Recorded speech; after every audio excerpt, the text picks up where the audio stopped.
आज जो बात मैं कहने जा रहा हूँ वह केवल उन लोगों के लिए नहीं है जिन्हें पढ़ते समय नींद आती है, बल्कि उन सब के लिए है जो अपनी जिंदगी में उठना चाहते हैं पर उठ नहीं पा रहे, जो हर रात कहते हैं कल से पढ़ूंगा, और हर सुबह वही नींद, वही सुस्ती, वही अधूरा वादा। जागना सिर्फ आंखों से नहीं, आत्मा से जरूरी है। उठने के लिए अलार्म की नहीं, मकसद की आवाज चाहिए। नींद तो हर जीव को आती है, पेड़ को भी, पत्थर को भी, पर जागता वही है जो जानता है कि उसे कहां पहुंचना है। अगर तेरे भीतर ज्वाला जल रही है ना, तो नींद तेरे पास आने से पहले ही जलकर राख हो जाएगी। राधा रानी का नाम लेने का मतलब क्या है? वो जागृति है, वो प्रेम है, वो भक्ति है, और जो सच्चा प्रेम करता है वो कभी आलसी नहीं होता।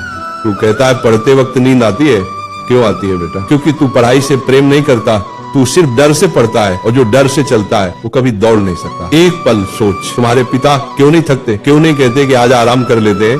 क्योंकि उनके भीतर का कर्तव्य प्रेम से बड़ा है। तो जब भी पढ़ते वक्त नींद आए ना, एक बार अपनी माँ की थकी हुई आंखें याद करना, उस वक्त तेरा खून खुद उबल उठेगा। क्योंकि माँ बाप की आंखों में नींद नहीं है तो बेटा तुझे भी सोने का अधिकार नहीं है। नींद का इलाज दवा से नहीं, भावना से होता है। आंखों पर ठंडा पानी डाल ले, उठ बैठकर पढ़ ले, पर जब तक भीतर प्रेरणा नहीं जगेगी नींद जाएगी नहीं। ये नींद शरीर की नहीं है, ये मन की जड़ता है, आत्मा की थकावट है। इसलिए मैं कहता हूँ जब भी किताब खोले पहले मन खोले, मन से कहे हे प्रभु मुझे वह ज्योति दो जो अर्जुन को दी थी, जिसने गीता सुनी और फिर कभी थका नहीं, कभी सोया नहीं, कभी टूटा नहीं। पढ़ाई कोई काम नहीं, तपस्या है।